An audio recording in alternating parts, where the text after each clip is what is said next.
ये विद्यार्थियों, इससे पहले की वीडियो में हमने गुरुत्वाकर्षण के बारे में जाना।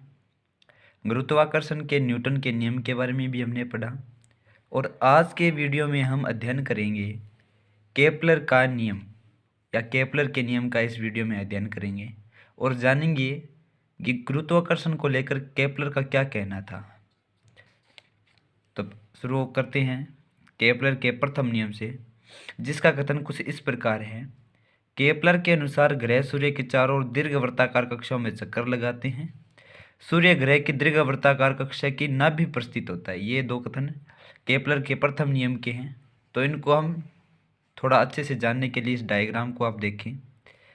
केपलर ने क्या बताया कि जो ग्रह होते हैं वो सूर्य के चारों तरफ एक वृत्ताकार कक्षा में चक्कर न लगाकर इस प्रकार की एक दीर्घवृत्ताकार कक्षाओं में चक्कर लगाते हैं, जिसमें जो सूर्य रहता है इस दीर्घवृत्ताकार कक्षा की नाभि में रहता है और दोनों अक्ष, ये इस अक्ष को कहते हैं लघु अक्ष और ये जो बड़े वाली अक्ष बनती है इसमें, इसको कहते हैं दीर्घ अक्ष।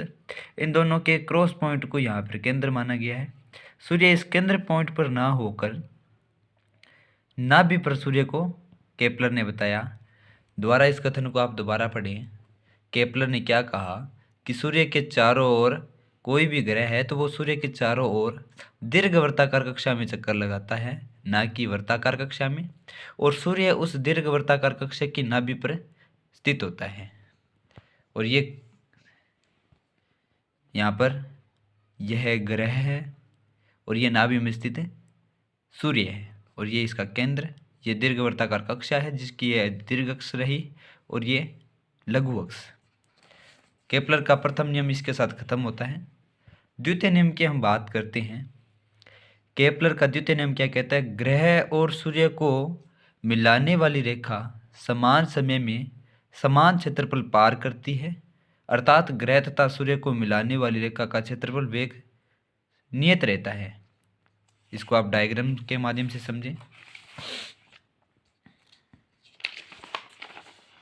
केपलर ने क्या बताया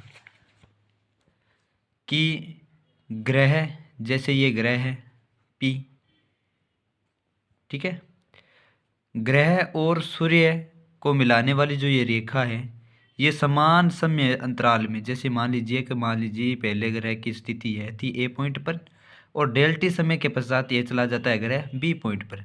तो जो ये ग्रह और सूर्य को मिलाने वाली जो रेखा है इसने डेल्टी समय में A से B तक की दूरी तय की, तो ये जो क्षेत्र उसके द्वारा कवर किया गया।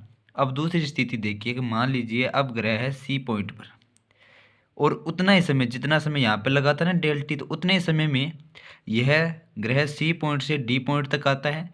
तब जो ये क्षेत्रफल उसके द्वारा कवर किया गया, तो केपलर ने कहा कि ग्रह और सूर्य को मिलाने वाली रेखा समान समय अंतराल में समान क्षेत्रफल तय करेगी। यानी कि अगर डेल्टी समय में इतना क्षेत्रफल तय किया गया है तो डेल्टी समय में इतना ही क्षेत्रफल, आप कोई सी भी स्थिति चेंज करके देख लो, इतना ही क्षेत्रफल तय करेगी। ये केपलर का द्वितीय नियम था।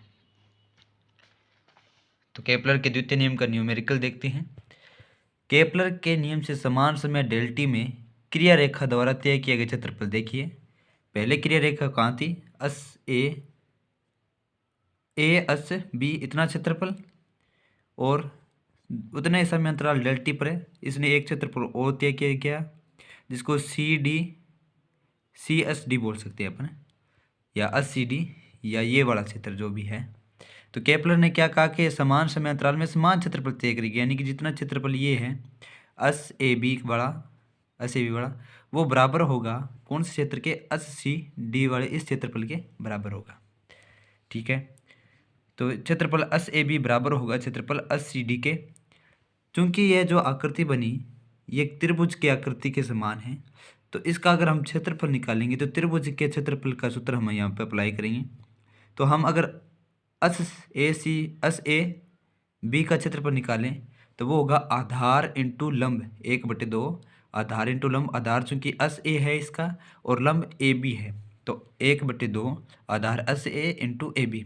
यह जो क्षेत्रफल है ये बराबर होगा इसके क्षेत्रफल के, इसका क्षेत्रफल, यानी कि यह भी एक प्रकार की त्रिभुज की आकृति के समान है। तो इसका क्षेत्रफल निकालेंगे तो आधार 1/2 आधार इंटू लंब। आधार इसका एस डी है और लंब इसका सी डी है।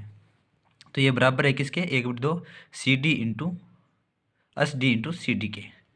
चूँकि 1/2 से 1/2 कट गया। एस ए क्या है, यहाँ से यहाँ तक की दूरी है जिसको हमने R1 माना है, तो हमने R1 मान रखा। ए बी जो लंब है उसको हमने सेम रखा, जो बराबर है R2। R2 क्या है, एस डी की दूरी है, और सी डी वही इस क्षेत्रफल का लंब है। तो ये दोनों क्या है, इक्वल है। अब हम इसमें डेल टी का क्या कर देते हैं, भाग कर देते हैं। तो R1 इंटू में ए बी, ये ए बी है यहाँ पे, ए बी अपॉन में डेल टी बराबर है R2 सी डी अपॉन में डेल टी का हमने भाग कर दिया।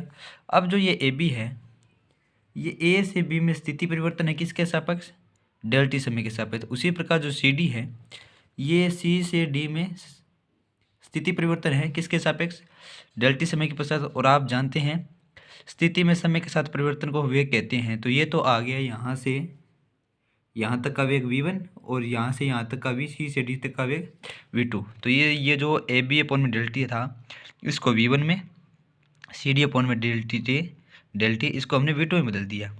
नेक्स्ट स्टेप में हम R1 को एक तरफ ले आते हैं और R2 को एक तरफ ले आते हैं। अब आप देखोगे R1 त्रिज्या थी, जो उसी क्षेत्रफल में जो वेग रहता है ग्रह का, उसके व्युत्क्रमानुपाती है। R1 यहाँ पर ऊपर है, यहाँ पर नीचे है, यानी कि ये जो त्रिज्या है वो वेग के व्युत्क्रमानुपाती है। सेम सिचुएशन यहाँ भी है, R2 V2 के व्युत्क्रमानुपाती है। यानी कि जो एक कॉमन सूत्र निकल के आता है कि जो त्रिज्या रहती है वो वेग के व्युत्क्रमानुपाती रहती है। इससे हमें क्या पता चलता है कि अगर त्रिज्या ये ज़्यादा है, यानी कि ज़्यादा होने का मतलब अगर ग्रह और सूर्य के मध्य दूरी अगर ज़्यादा है, ग्रह और सूर्य के मध्य दूरी r अगर ज़्यादा है तो वेग उसका कम हो जाएगा।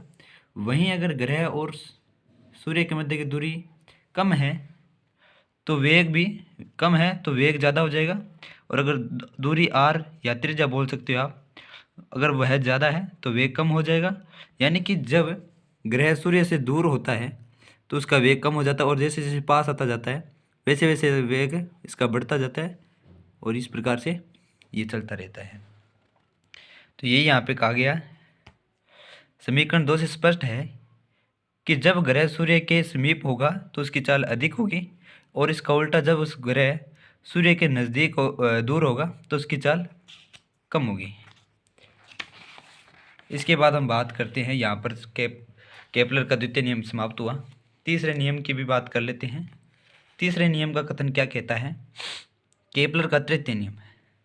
केपलर के अनुसार ग्रह की कक्षा की माध्य त्रिज्या, यानी कि एक जो ग्रह होता है उसकी कहीं पर तो त्रिज्या कम रहती है और कहीं पर ज़्यादा, तो हम इसका औसतन निकाल लेते हैं कि इसके औसतन त्रिज्या या माध्य त्रिज्या क्या रहती है, r।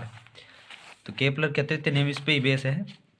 केपलर ने कहा कि जो माध्य त्रिज्या रहती है उसकी तीसरी घात, माध्य त्रिज्या r की तीसरी घात ग्रह के आवर्तकाल, यानी कि ग्रह सूरज के चारों तरफ चक्कर लगाने के लिए जितना समय लेता है, पूरा एक चक्कर लगाने में जितना समय लेता है, उसकी दूसरी घात की क्या रहता है, समानुपाती। दोबारा देखिए, केपलर ने क्या कहा कि ग्रह की जो त्रिज्या है, कक्षा की त्रिज्या, माध्य त्रिज्या, क्योंकि कहीं पर तो त्रिज्या कम रहती है ग्रह और सूर्य के मध्य, और कहीं पर ज़्यादा, तो हम उसका माध्य निकाल लेते हैं।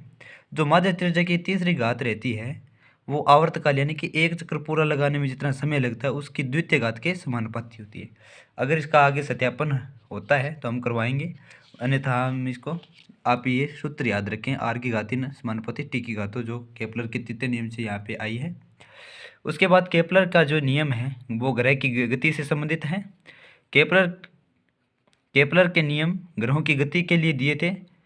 केपलर ने जो नियम थे वो ग्रहों की गति के लिए दिए थे, लेकिन ये जो उपग्रह होते हैं उनके लिए भी यह नियम लागू रहता है।